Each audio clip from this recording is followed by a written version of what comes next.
Hey everybody, welcome to the Tech-Mex podcast where your hosts Eric and Mando.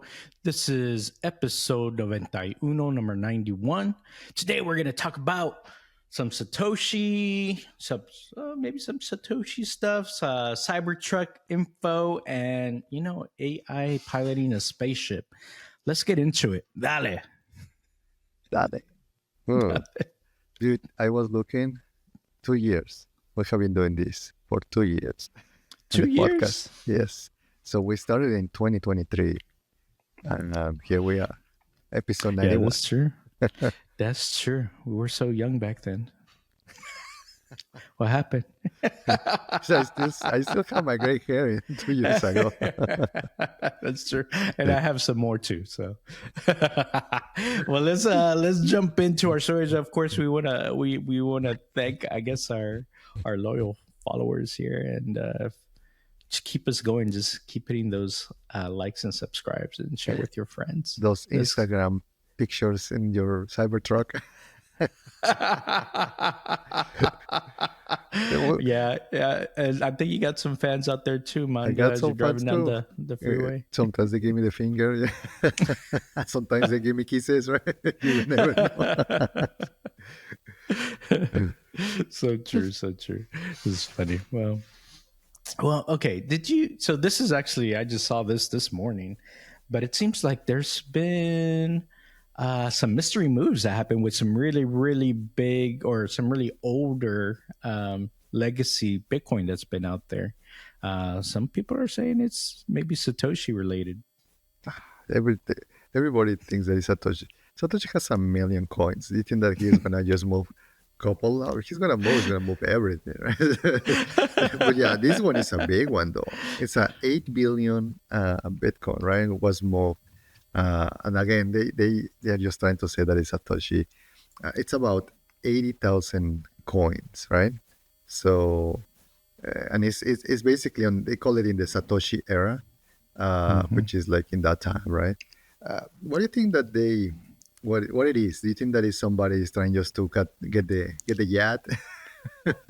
I mean, it's actually kind of interesting, and I guess this other article here on CoinDesk said that it was actually from 8 different Bitcoin wallets. So it was not just one wallet; it was actually 8 wallets totaling this 80,000 BTC, and it looks like it's the biggest kind of Satoshi era moves that we've seen. I think that part's really interesting. So if it was just one wallet, then maybe, yeah, it's someone just kind of testing, maybe doing a test move or something. Because, if you're moving a lot, you don't want to like just do one lump sum all at the same time. Because what if you fat finger something? So you usually do a test run, right? But with this other information from CoinDesk, it says that maybe it's like 8 different wallets. I don't know. Maybe it's that guy that lost his hard drive in the in the junkyard in the trash. Maybe he found it. I mean, I remember in that time there were people that they were mining bunch of coins, right? So, and even some of them they start distributing them, like the guy the pizza guy, right? So, 10,000 coins here, 20,000 coins there. And I feel that maybe these people, they already had a stash. And in this case, maybe they are trying to just sell it to a big institution, maybe BlackRock, like Michael Saylor, whoever it is, right? Because there's not a lot of people that they have that amount of money laying around to be able to do that. So it has to be maybe a government, right? Government / exchange that they might have to be able to do the transaction. Because again, it's just funny because even if you're trying just to get a freaking one coin out of Coinbase or any other institution, now they're having like holding periods, things like that, because it's 100K, right? So it's a more red tape. Now am I in $1 billion? Yeah. So, I mean, I guess it could be part of an exchange. Maybe an exchange is holding access to these wallets. Maybe it could be one of Satoshi's friends. You never know. But I mean, that's a lot of coin to be moving around. So it's pretty interesting. Usually, when you start seeing these whale moves, there's usually a lot of speculation that about to be a big price movement. So I think that's why people get pretty excited, and of course, because all of this is all viewable on the blockchain. There's a lot of groups that keep an eye on some of these older wallets that haven't moved in a while. So these kind of they set their alarms or their notifications to go off whenever something does move. So I guess a little bit more information here. There were two of the eight were dormant wallets, and they were each holding about 10,000 Bitcoin from 2011, and they transferred just kind of to new addresses. So it it didn't say much about like knowing about who controls the new addresses. So I'm thinking that's still unknown. For the most part, I think people understand um, the current exchanges, like what their addresses are. So if it was going to an exchange, they would be able to kind of see that. But I these were was I was big moves. looking, yeah, I was looking kind of the price, right? In between 2010 and 11, the price of Hmm. Bitcoin was 1 penny. 1 penny. Yeah. Yes. Yes, sir. It was. Those are some cheap coins. So 10,000 1 penny coins. That's what, $100. Yeah. I I don't know. I don't know if I lost your audio, if you lost mine, but $100 Yeah, on those coins. It's it it is basically exactly it's like $100, right? Imagine that, and that's the reason why it's 10K coins, right? So they just spent $100, I guess, cheap mhm, coins. very, very, very interesting. So that could have been someone just like trying to buy something on Silk Road, and they forgot they had these. They're like, "What are those?" I don't remember. And then It's like they plugged in their old laptop. They're like, "Oh, it still turns on. What's in here?" like Mark Carpels, right? Like the guy from Empty Gox. Like, oh yeah, I have Yeah, this under my couch, and it's like eight I thousand. know, right? So yeah, actually, that's it's a great point to kind of put into context like that, right? So back then, $100. So now we're talking about $80 billion here out of put together with all of these different wallets. It's just Um, very funny how it has been my best investment, right? yeah, So it's like I'm trying to do like some algorithms, like trading and all of that, and it's like the best one has been just leave it alone, don't yeah, it's touch so it. true. Yeah, and the tough part is you start comparing the other investments to this. It's like, well, crap. I need to get it out of those other things and put it into something that's at least related here. And I've been looking at some of the other yield max stuff. I don't know. We'll see. I'm not sure if that's good, but yeah, it's it hard is to beat always this. it is always tough because obviously when it goes down, then your whole portfolio suffers, right? Because you are highly Hmm. invested in a maxi BTC. Yep, exactly. So Triple yeah, maxi style. triple maxi. Well, in any case, we'll keep an eye on this and see if we can figure out what the background is um, on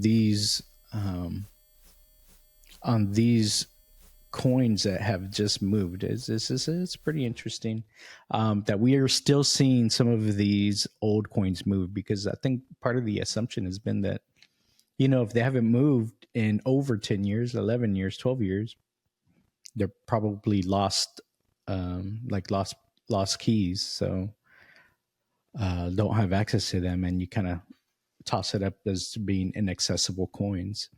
And some people are thinking, well, okay, if someone really left this Bitcoin, because some people are real, or they really are diamond hands, right? They're not going to move this stuff.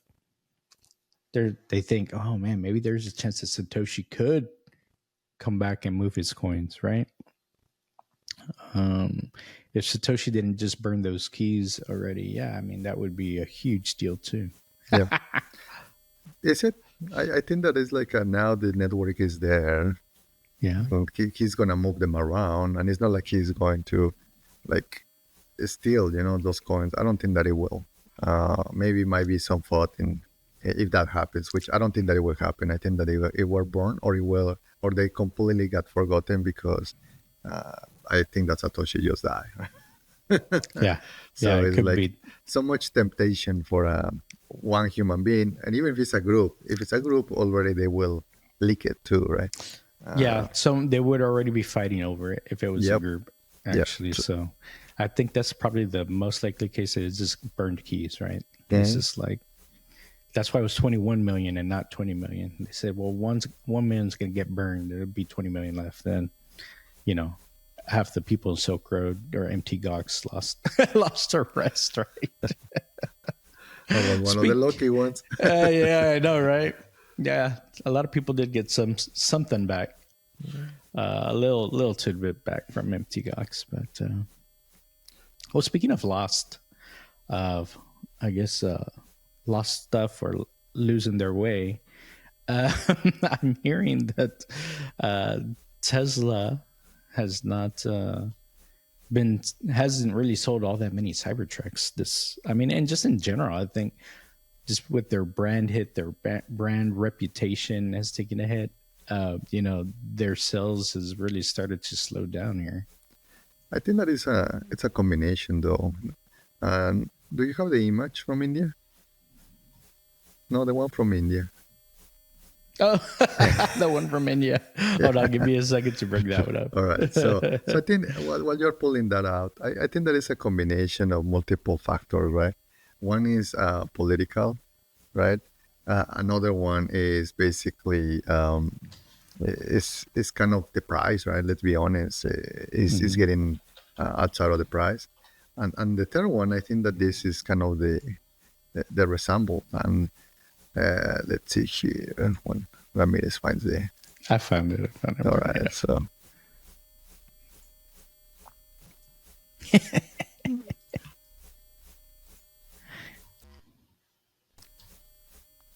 and I think that that's kind of another factor. You click that one. Let's click that image.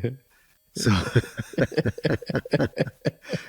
it might be that some people are not fond of of the shape. By the way, this I don't know if it's real. This image, I just sent it to Ramirez. Is basically they said that it's a container, a bin container in India from the 90s. I don't know. It's sketchy because those multiple images they are putting it like that. Yeah, I mean, they even get this the way the LED strip has that angle here. So I mean, they were really thinking ahead of their time back in India with their trash bins there. Even matches exactly how down here these angles.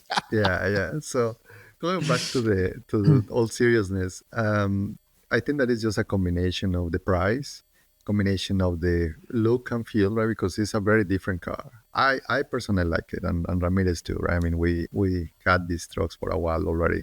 I already put almost close to 16,000 miles on my Oh, truck. they're pretty good. They're pretty good. Yep. So. And again, right? So, and I think that also the political is not helping either. Uh, Maybe that's what is causing all of this, right? But yeah, it's tough. 5,000 cyber trucks is it seems very little, very very little.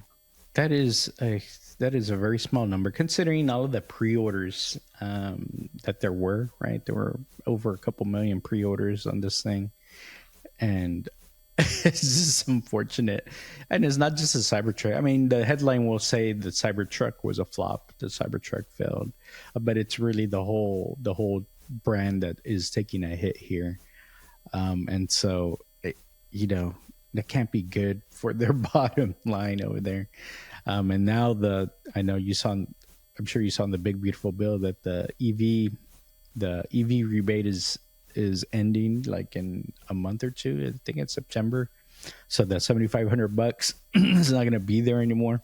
Though I'm starting to see some things pop up, how to take advantage of both Biden era and Trump era cuts to get yourself a good deal on a vehicle. So get it while you can, I guess. But Not tax advisors. yeah, exactly.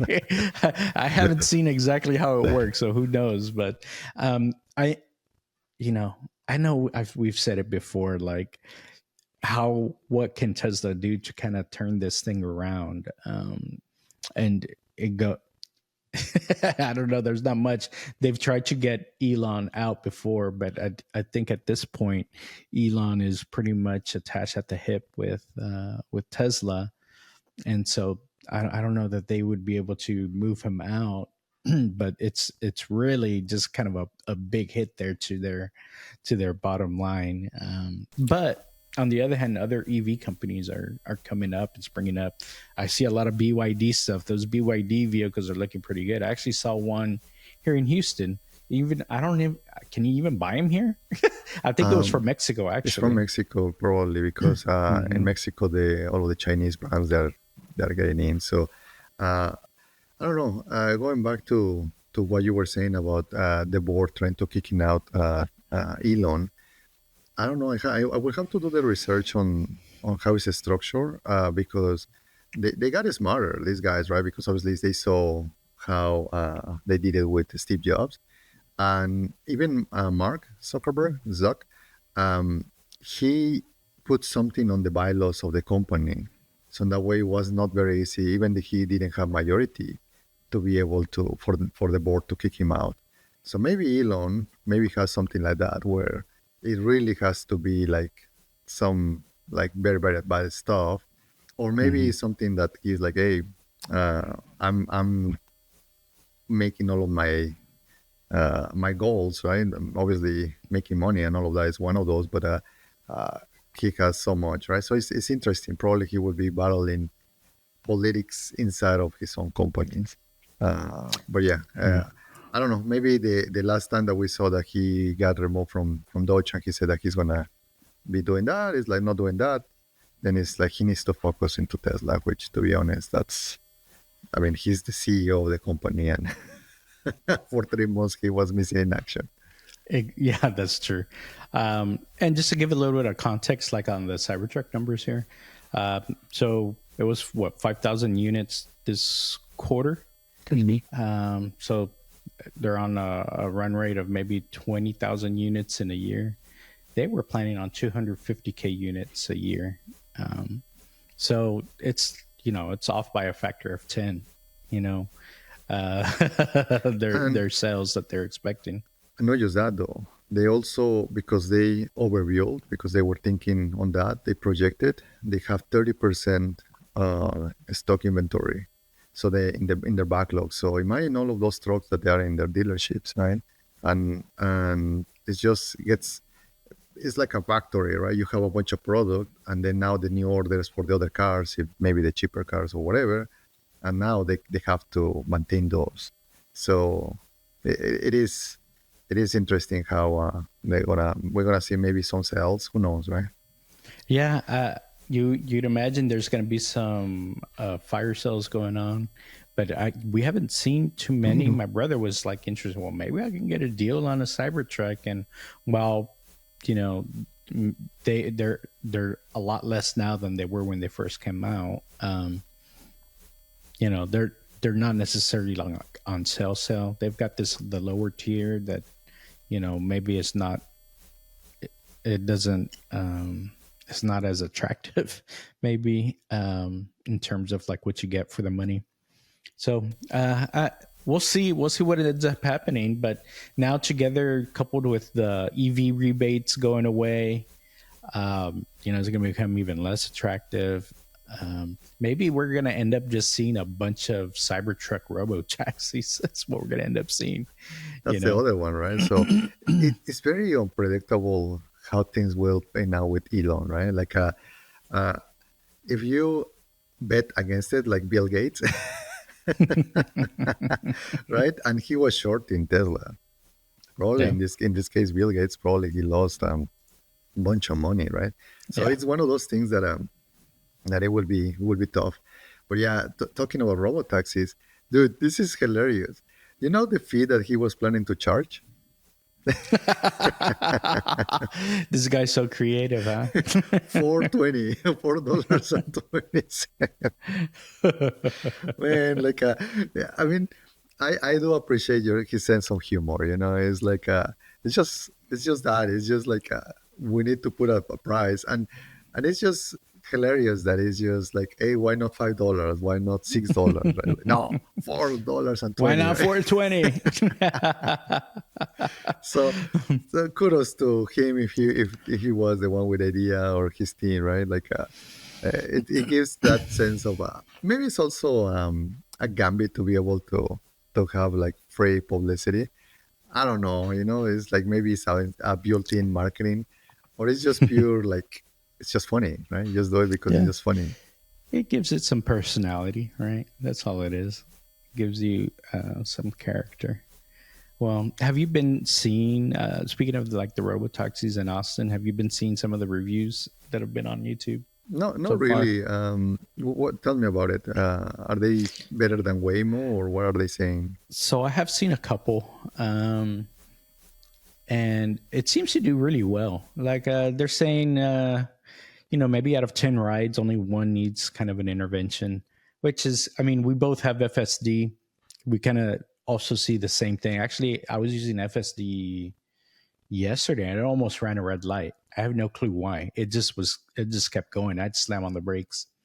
Luckily, no one was around, but still, it was like, uh, why was it gonna just run a red light? I think it may have had some because it Glitch. was as you were going under an overpass, so Mm, like the freeway overpass was kind of blocking to see the light. Yeah. the light So, until the last minute. But as a human, we know there's a light there, so we know okay, it's likely not green yet because the timing usually works that way. So it's kind of one of those things. uh, But still, it was going really fast. I'm like that light's not going to be green yet, so I just stopped on it and was it? So there's instances like that, and I did hear about a couple instances in um, Austin where the Model Y had to or would like veer into oncoming traffic like wrong way because it was trying to make a left turn, and for some reason sometimes these left turns it just it gets the lanes wrong. I guess that it's supposed to be in.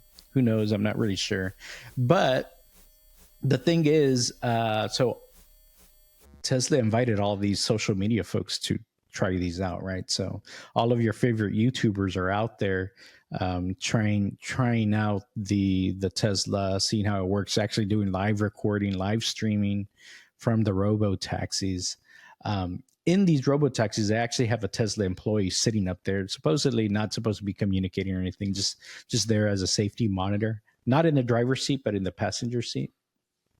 And they're there, I guess, in case something does happen and they need to do something.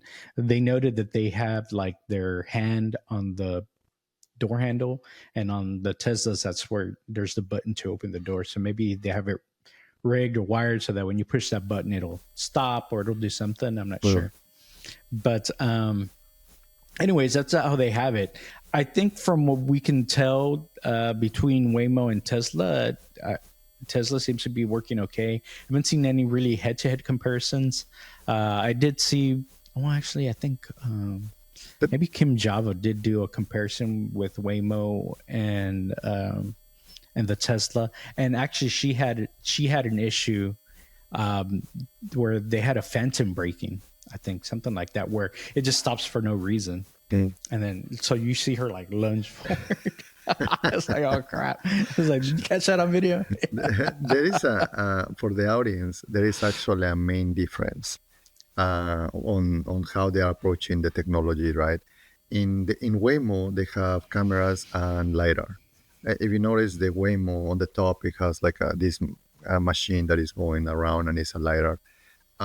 When you see that electronic inside, basically it is able to use make the topography, and it captures very well the distances between different objects versus what Elon is basically intending to do, which is only cameras, and that was a decision back few years back because there were shortages of lidars when 2020 and all of the pandemic. It's just basically was very hard for Tesla to get them. It's like nope, screw this. We're gonna just do it through a bunch of cameras because it's very easy just to manufacture those cameras. So I really think that it's a very good combination, right? To see how it evolves the technology. I My preference is both, and to be honest, is like because it's still in, I don't want to say prototyping, but it's not 100%. You cannot roll it out in all cities globally, right? So I think that lidar and cameras will be at least for the taxis, uh, because literally there is nobody there. For our FSD, sure, there's a human, right? You can interact and you can intervene. But yeah, that's kind of the main difference on the technology, Waymo versus Tesla. Yeah. So we're going to see kind of how those two technologies kind of play out. Lidars are very expensive. I think that's one of the driving factors, right? That Tesla said, well, we want to make these cars affordable. We need to do vision. 100K affordable. Yeah. Yeah, bro. Well, they're not all Cybertrucks, but yeah. So I think that's what they're doing. And plus humans, we just use vision too, and we're doing all right. We're doing okay. We still have a shitload of accidents as humans, but by the way, they haven't had any accidents yet. With I believe they're only stopping robotaxis. On the middle of the street, or they have to leave the person like instead of close to the feeders. So there's still some. They're going into parking lots too. Oh. It goes into parking lots now, and it goes through parking lots. So, but no accidents so far. So I mean, that's really good. And in the middle of all this, actually, Tesla did their first Tesla delivery, like to your driveway. It was nice. So, a YouTuber literally delivered their car, right? Like self-delivered to their. You don't even have to. It's funny though. My wife Katie, she's saying that Tesla doesn't want you to go to that dealership at all. no, they don't. They'd rather you not be there. They're like, when are you leaving? Come on. Basically. So it's like now the car is gonna drive by your house, right? Like it's gonna self-deliver.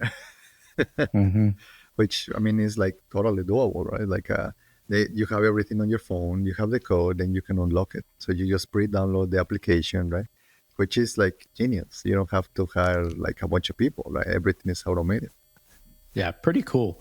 And so they obviously filmed this, but it was filmed not necessarily from the inside of the car, but they had a Cybertruck like following it on the highway, and they were filming it that way. So it had some pretty cool angles. And then they get to the point where they did have a camera set up on the inside, but where it gets delivered to the person. So it's pretty cool. It was just like a 3-minute video or something like that, like a super cut. But it's pretty cool. I mean, say what you want about Tesla and its leadership, but they are advancing the technology every day. They're pushing the limits. Speaking of, the regulatory bodies have taken note of some of these weird oddities with the FSD and robotaxis. So they've already made calls and just say, hey, you can't be driving over the speed limit, because of course all of these social media people are in here. They're recording it and they're like, why is it going 10 miles over the speed limit? Well, they're going with the flow of the traffic. And that's what these vehicles are built to do, is to try make it so that you're not, causing issues with traffic and the flow of traffic. But there's obviously some regulatory things that NHTSA does not want you to be doing. So there's those things that we talked about previously, like the whole rolling stop versus like a hard stop at a stop sign and then you go. Previously Tesla had it as a natural rolling stop that most people do. They have like a short pause and then kind of continue going, versus now like it stops, it waits, and then it goes. And you have to do a bow. Yeah. And it's just like, okay, some of that is unnecessary, but to adhere to exact rules, you got to do what you got to do. So there's going to be some things like that, I'm sure. Hopefully they figure it out and make it a little bit more natural. because people get pissed off on the streets. That's for sure.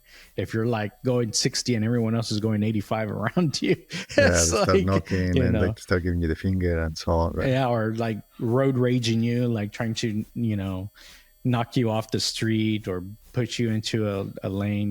They're crazy out here in Texas. So, And you cannot mess with drivers. You don't even know if they yeah. have guns, right? Exactly. In any case, the robotaxi experiment so far seems to be working pretty well. And we'll continue to see how things keep going. I don't know if they've increased the amount of robotaxis now, but it is in just a geo-fenced area. So it's not just all throughout Austin. It's just in a certain area. I think it was maybe like a 5 mile, Nice. 10 mile, something like that, radius type thing there in Austin. So, It is quite convenient. Like I feel like that when I was living in Seattle for a few years, I didn't have a car over there. Didn't make mhm. sense. I live in the city, so I had a program from Uber in that time. It was $5 anywhere on the city. So it's like, just use that thing, and it was very convenient because I don't have to parking spots in Seattle is quite pricey. So Yeah, that's a good point. I mean, I just came from Cancun, and in Cancun, actually, we did a combination of Uber and the buses, right, that go up and down the main Cancun strip. So because there was like 8 of us, it's kind of we couldn't all fit in one Uber. So when we did Uber, we had to take 2 Ubers, so call 2 Ubers, or sometimes it was just easier to jump on the bus. They had AC anyways. Actually, we didn't realize this, but for y'all that have been recently or are planning on going, there's a red bus and then there's an orange bus. The orange bus has AC. The red bus doesn't usually have AC. I did not know this trick. We're like, man, it's so hot because it's like you step outside, you start sweating right away in Cancun. It's 100% humidity, something like that. Feels that way at least. You're like instant. So use the orange buses where you I mean, can. It's Route wait, 2. 100% humidity is probably right in the pool. And like, that's what it felt like. You're swimming through the air. Swimming through the air. So anyways, but yeah, and you know for those of y'all that actually haven't been Cancun and seen kind of how Uber works there's this big thing with you can't get you can't really get an Uber from the airport to your like hotel area because there's this big taxi versus Uber, like, button heads. They want the business or whatever, the taxi mafia over there. So you shouldn't, because I've read a lot on Reddit, like the taxis can get pretty like antagonistic towards you if you're in an Uber at the airport. Outside the airport, we had zero problems with it, so it was pretty good. But either way, yeah, it's pretty interesting. Very, very convenient in these areas where it's kind of short drives.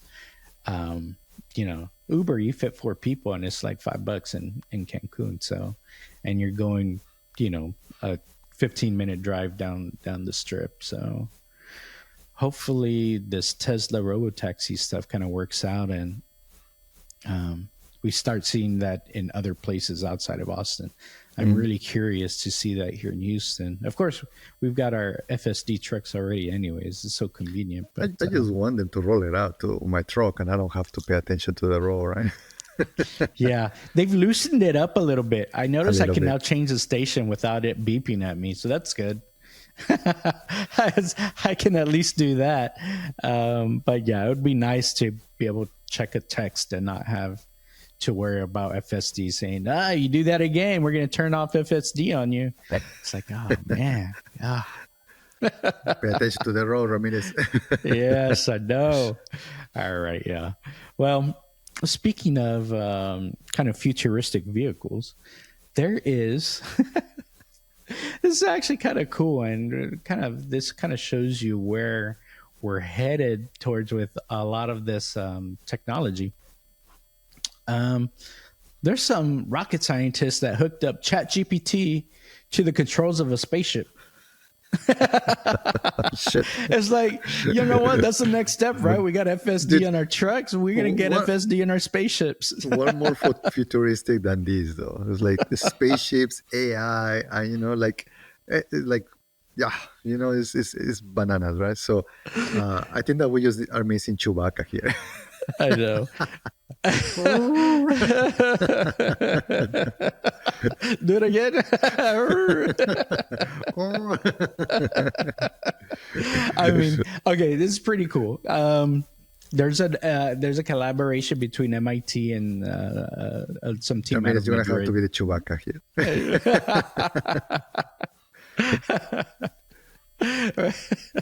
And well, anyways, they got chat. I mean, all you got to do is do a prompt, right? Be like, you are the best space navigator, Chat GPT. You know how to control all the things. Use your knowledge about physics to make sure we get to the next nebula. And yeah, I'm sure it just starts driving, right? That's all they had to do with FSD too, right? It's like It's not just prompt engineering. no,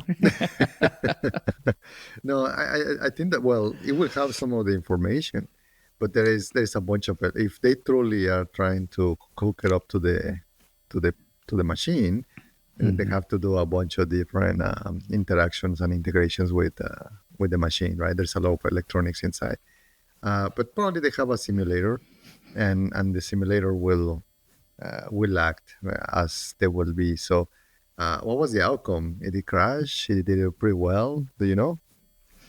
So actually, so ChatGPT, all the systems did pretty well. ChatGPT itself came out into second place. There was one which ChatGPT. I don't think they made any modifications to ChatGPT. It was just kind of prompting it and showing it kind of how to control it, and it did well enough to get second place just on its own. The one that got first place was it was The Chinese one. it was a specific it was the Chinese one. It was a specific application meant for space flight. So okay, a purpose built application for space flight, that makes sense that was going to do the best, right? But ChatGPT is a kind of a general intelligence, right? And so it's like it can learn the basics. You explain some things, and it did well enough to get second place there. The only thing that beat it was the thing that was purpose built for flight control. So it was pretty interesting. And of course, this is what we've said with AI. It's like it's going to keep getting better, right? It's going to be used as just a general artificial intelligence. Once it does that, I mean, it's really there already at like human level intelligence in a lot of cases for a lot of use cases. So this is just an example, like, a human can go in and learn how to do certain things on the flight. It might take them longer to train and to understand what to do. ChatGPT, you prompt it just the right way and it'll do it pretty well. It used the four, I think the GPT-4 model. Lately, I have been very impressed with GPT, with GPT, with GPT, because now I'm taking pictures because some things I don't even know their names. Like there's some components that I was like, oh man, I have no idea how to search for this component. So I take the picture and upload it to GPT, and yeah, this thing is here, and you can even buy it from Amazon. Like holy shit, like I don't even know how to name these things, and the machine already knows, right? So amazing.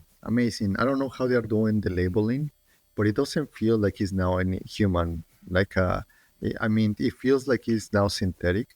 That they are probably tapping into a bunch of different other algorithms to tag different parts, right? Maybe got all of the products from Amazon, right? And they know the image, and now the GPT. Actually, that's not a bad idea. You start tapping into some systems like that. And then now the AI kind of knows the shapes. It's like in the context. And it's like now the LLM knows. Because for the audience, what is happening internally on the networks, they call them the neural networks. And a very simple way to think about this is like a decision tree. You are like they put weights on certain decisions, and it's brute force. The reason why they need like a bunch of chipsets is because they can brute force it to try to guess what is the right answer. So in that way, when they are inputting this data, whether synthetic or human, then they are able to just make these decisions. And it's amazing how they are able to do this type of like in this case controlling a machine without being programmed to control a machine, just with all of the context and all of the information that the algorithm has. And it's basically with no human oversight, right? Which is it is the great thing about it. It is cool, man.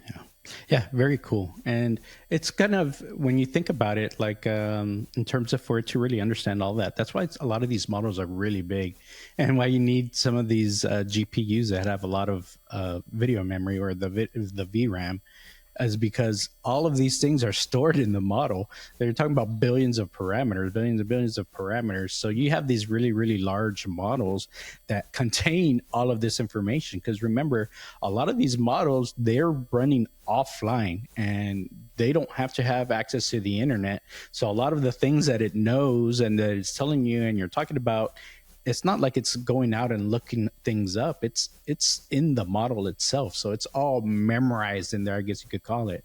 Now, of course, you can attach different things like MCP, right? The new way of kind of doing these tools and things like that. I'm sure Amazon can have like an MCP, so it can look up all the active links for purchasing things like that, right? So it'll be really interesting now that we're building all these agents that are going to be able to leverage all these different tools, so that it can enable the latest information. Because a lot of these tools, like if you talk to an LLM or a ChatGPT, it says our data is only as fresh as sometime last year. It don't give you the date, right? But with you can extend it using these MCP tools or different things, RAG, all these kind of new ways of doing this to give it additional context. In fact, have you heard of context engineering? That's what they're saying is like the new thing beyond prompt engineering now is context engineering. It's really providing your model all the information necessary that it's going to need in order to answer or provide you with the response that you're looking for. So there's a lot of different ways of doing that now, but they're starting to standardize some of this information. So for like the spaceship stuff, context engineering is you're going to provide it like this is how you do the controls for the spaceship. This is the current weather that we're experiencing, or this is the current space map from what planet we're going to. So you're providing it all the context necessary on top of the prompt engineering that you need to do to kind of tell it what its mission actually is. So pretty interesting stuff here. Translation for the audience is just a big ass long prompt. Actually, yes, but there's actual structure to it also. Yeah, so they're building it out, more. But internally, that's what is happening. That in some algorithms, some LLMs, you have a limit on the amount of data that you can pass to the LLM. And Gemini is one of the ones that had the most. In some point, they have 1 million tokens, which is not a word, but it's like maybe a good proxy for you to kind of calculate. Unless it might like almost 1 million words. Again, it's not like that. It's actually, it has a different calculation. But that was one of the first ones that they had a lot of them, because GPT basically started with 32,000 or whatever, I forgot the amount. And then 16,000, 32,000. Yeah, they start just going like very quickly and increasing that, because what happens is that it start hallucinating. The machine is like literally guessing. Like, well, maybe it can be this or maybe it can be that, right? Maybe that's a question for you that you read the article. Do you know if this thing hallucinated when it was trying to move the spaceship? It's like, I'm going to Mars. We're here. So it's like, I think that is still, as we keep advancing, hopefully the hallucinations, they start getting less and less, because sometimes it's tough, right? I use AI, I don't want to say daily, but it's like, and I see maybe 10%, 15% of hallucination. Yeah, it still does hallucinate. Even if you ask it for sources and things like that, it'll hallucinate the source. So it's just, but there's systems like Notebook LM that is really trying to cut down on a lot of that. So, you're building these kind of siloed systems to solve specific problems, but eventually those methods or those solutions will get absorbed into other solutions, so that the hallucinations hopefully does end up getting solved. But just the way these neural nets end up working, that's you're going to have some of that just by the because of the way it works. But it's getting a lot better. I know. I mean, before it used to be like kind of crazy, but now now it's pretty good, and at least people are aware that there's hallucinations, and you can always kind of back test it or double check the work, so you're not relying on something that's completely made up. Well, so anyways, I think that's pretty cool. Now, seeing how AI has is really getting a lot better with all of this, there's a lot of there's a lot of thought about how is this going to do with your jobs and things like that, which jobs. And we cover a lot of this and in previous episodes, but we also talk about, like, in school for students, how are they supposed to kind of get into a field where they're going to be safe. And so Vox came out with this article talking about, don't let AI steal your job. It's okay to hate AI's encroachment into work, but you got to learn to use it anyway. What do you say, Mando? What did you say the other week? Just use it, or just don't be stupid. Just use it. It's just like we don't learn though. It's like this is just in humanity. It's like no, I'm not gonna use like a tool, right? Because it's just before. It's just like that. It's just a freaking tool. Like imagine if you have like a press and you're like writing, and then somebody comes, in this case Gutenberg comes and says like, hey, I have this press, right? You can do 1,000. No, I'm gonna write by hand every single one. It's like you don't. You rest on the shoulders of giants, right? Like you just use, and it's funny because we use every day, like your microwave. Guess what? You're using technology. Are you gonna refuse to use your microwave? Are you gonna do the fire outside, right? This is how silly people is, though. That's the same with AI. It's like That's true.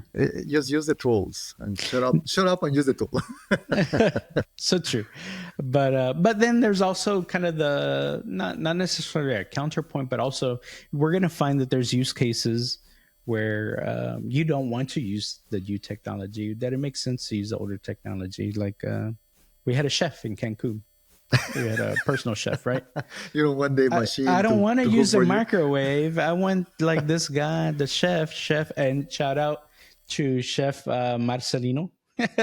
He was really great in Cancun. But you tell him, what do you feel like eating today? And he's like, all right, let me go.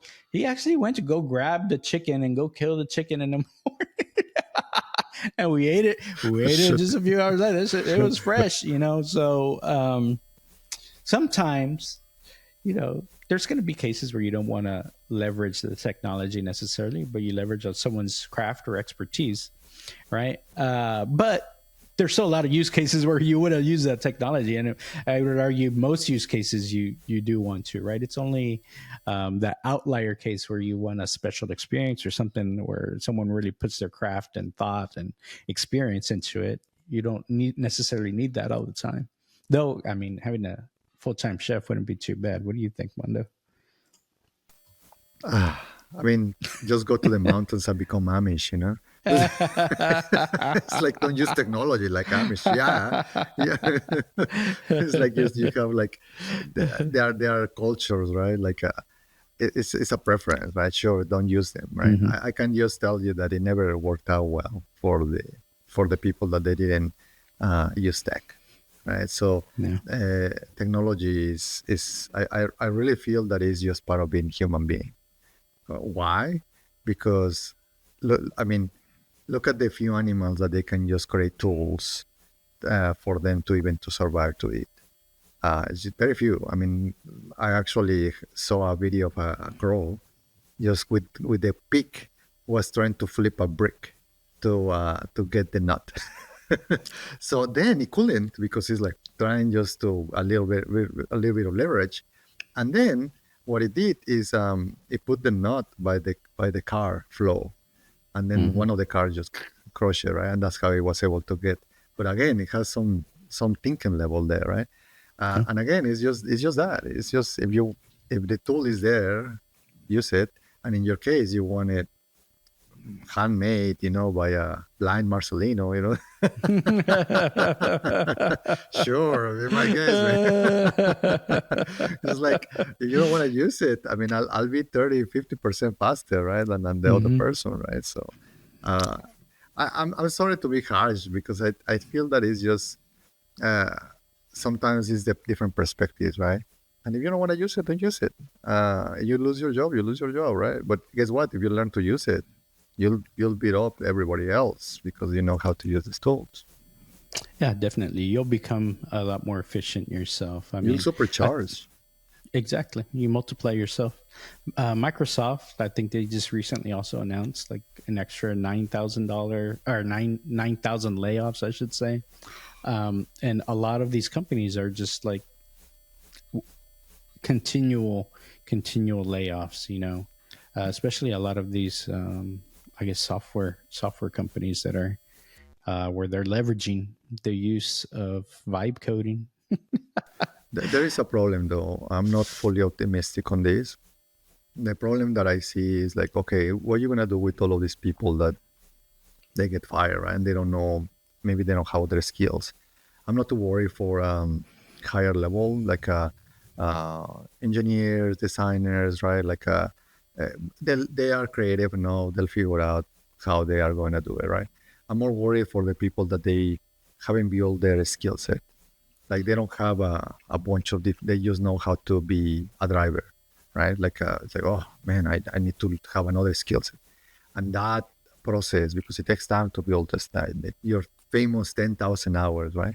It's going to take you some 10,000 hours to level up to try to make sure that you are getting another job that doesn't require another Marcelino, right? Maybe a chair, maybe a luxury thing or whatever that people is willing to pay the human instead of the microwave food, Hmm.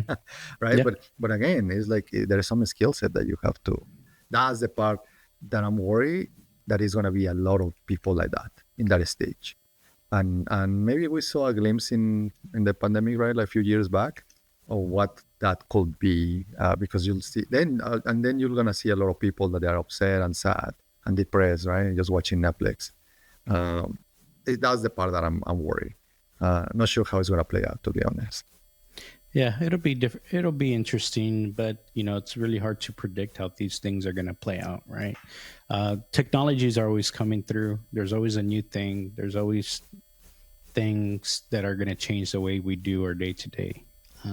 No, the thing that you can control is kind of how you adapt to it and how you change your skills or adapt your skills and things like that. So, I mean, the whole point of this Vox article is saying like, yeah, there's going to be a white collar bloodbath, which is what they're coining it. That's what they're calling it. Code generation, drafting memos, data analysis. It's all being done by Uh, AI. there is a quote. I think that is kind of important for us to remember. That one is that there is a statement, right? So, software is eating the world. Like people that they were in tech, it's like, hey, basically, literally, software was eating the world. Hmm. But now AI is eating the software. Yep. So it's just a progression So how always a bigger things. fish. So there's always a bigger fish, right? Yeah. It's true. And so all we're saying here is not fear mongering. It's just be prepared, try level up, understand the technology, understand what it can do, become familiar with the terms that are used, be familiar with the capabilities. You may not necessarily be the one doing the AI, but you might be working with the person that is. And there's going to be whole new skills. Like we said, prompt engineering was like the cool thing. Now it's context engineering is the next level. There's going to be something after that too. So it's just like just keep up with this. And the thing is, this by the way, this is moving very fast. It's hard to keep up with it, even for the people that are doing it every day.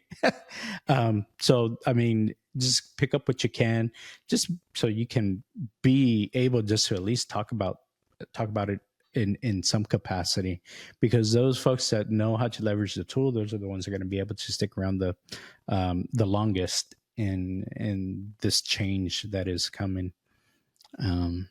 So I don't know. It, That's it actually, it's overwhelming for everyone, but maybe here the recommendation is you don't need to learn all of them. Like there is Gemini, there is like Grok, there is like Mistral, there is like DeepSeek, and there you have obviously GPT, right?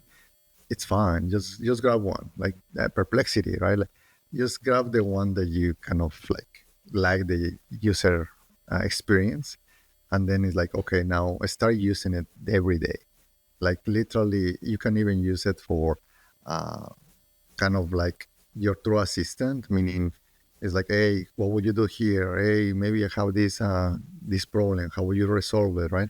And then you start seeing how the prompting gets more advanced, because it's daunting to be just asking the machine and this doesn't have context. But as you keep asking the questions, it start building its memory, and it could be you maybe want that and you might not. You might be able to disable it if you don't. And in some cases, it might be even worth it to pay the fees, like $20 or $25 for some of those. And that will get you more used to start thinking into prompting. yeah, yeah, very true. Speaking of maybe some things that the chef may be making versus a microwave making. And since yesterday was 4th of July, I thought I'd throw out this PSA, public service announcement here. There's a huge review that says there is no safe level of processed meat consumption, and it shows hot dogs. I had a hot dog yesterday, so I just did a little bit of damage to my body, it seems like. Did you have any hot dogs yesterday, Mando? In fact, I did too, man. It's like, but Yeah. dude, I don't know, man. It's like I'm getting old. That water can kill you, right? Everything, it's everything, like it's like no everything. matter what Yeah. you do, also, like, all right, what is this one? Then tell me a little bit more, and Uh, probably it's gonna give you cancer and shit, right? Everything's just yeah. cancer. Well, so basically, actually, type 2 diabetes, right? Heart disease and colorectal cancer. So yes, right on, spot on. Of course, those are the ones that take a lot of people out, is the cancers and things like that. And type 2 diabetes is it's like the gateway disease to everything else. So just know that these hot dogs, you got to figure out a way to do something else. And it's specifically these. Now, don't get me wrong. I like my Lunchables as a kid growing up, and I like my charcuterie plate now as an adult. But those are all processed meats, you know. Those are all processed meats, Yeah. and it's not just hot dogs here, right? It's these cured meats that are processed and things like that. They're not really the best for you. Yeah. So basically, it was a pretty big study, and they do show that processed meat consumption,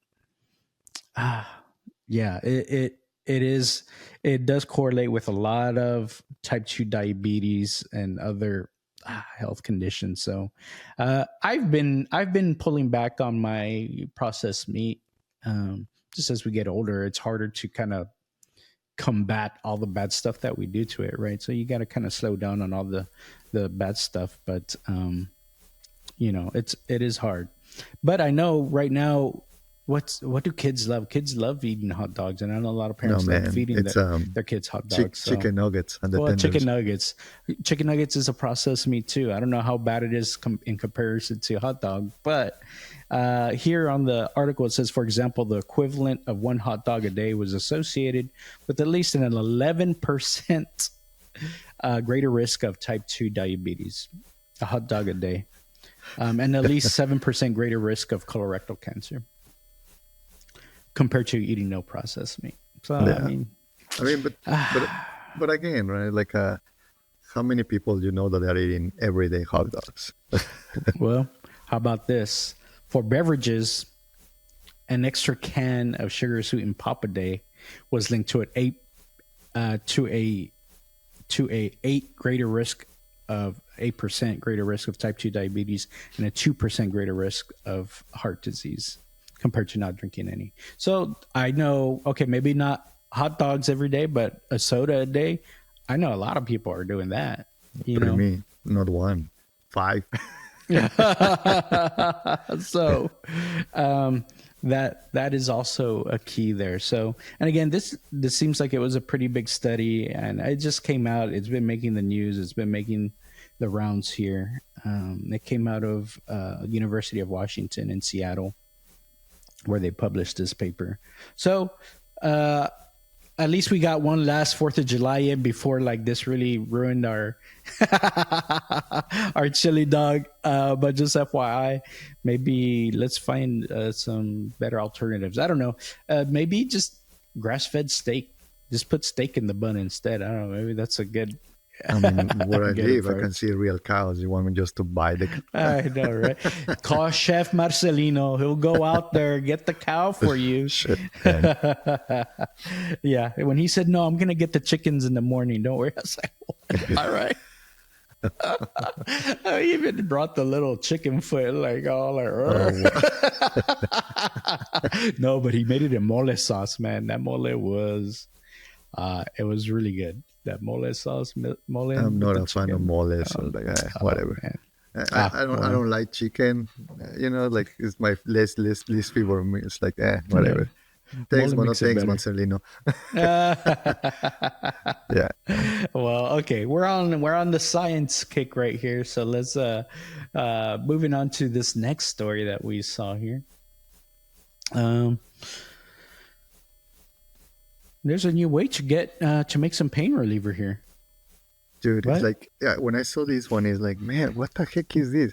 But I'm surprised how they are able to use kind of a waste in this case, right? Because it's literally devouring plastic, and then the bacteria, once that it kind of does it, is making the paracetamol, Mm-hmm. so which is a painkiller. Yep. So Acetaminophen, like uh Tylenol. so basically, what the heck? Like this is like from garbage to painkillers. Yeah, E. coli. And so It's like isn't it's this a what we when we went to it's just the Mexico one that you get City, in right? Mexico City. It's like producer Katie, we got some acetaminophen here. It's like, man, it's just yeah, it's just how I feel that now with AI and how maybe the machine is thinking in different paths and different ways to resolve things. It would not surprise me that it will find things like this, like something that Yeah. we didn't put together. And it's like, hmm hey, maybe you can use this and that, right? So, Do you think uh, these people are using AI? I mean, I'm curious about that stuff. Now, every time I'm hearing like, "Oh man, that's so creative," I wouldn't have thought. Yeah, let's use E. yeah, coli to make Tylenol. 100%, I man. It's wonder. like, I wonder. Did they I, like I get just, ideas from ChatGPT? Give me some ideas to make Tylenol from something that is unconventional. It's like, have you tried E. coli? It's like, well, I mean, it's just maybe I have no idea. This is outside of my field, but it feels like maybe E. coli is so easy and accessible, right? And it grows so fast that it's like, hey, this is the bacteria that we can do a bunch of tests, right? Here we are. Mhm. My worry is that again, you manufacture these things and like shit. Now it gets out, and then your electronics. It's like now you have to be like worried about your electronics because it's like a So termite, right? yeah, that's true, right? Well, okay. So what's interesting to me about this also is like,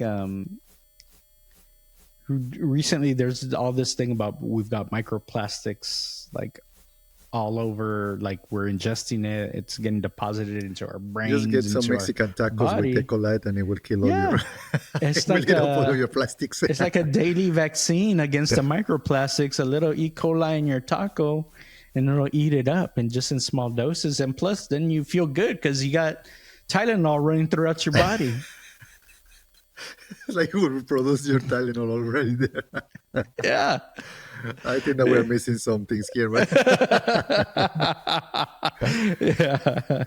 anyways, well, let us know in the audience, please. We sometimes get these snippets of technology about health. I'm not sure if you guys like it, so let us know if these type of things are interesting to you guys.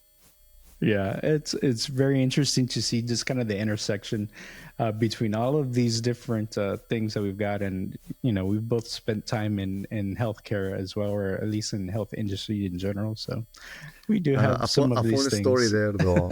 When I was in Mexico, Uh-huh. um, I I worked for the government. I don't know if you knew that. I worked for the Secretary of Health in Mexico City. So I did have access. One of the systems that I was handling, it was the transplant, the donor transplants, and the mortality rate. So it's interesting because my boss at the time is like, hey, make sure that you don't tell anyone the type of systems. Like there was a non-disclosures and things. And I said, why? Well, they can kidnap you, right? Because this is like life or death. So starting from your own like safety, because literally we had access uh, to the database. We had access to not modify because there were a bunch of red tape, but it's like we knew the sequence of things, right?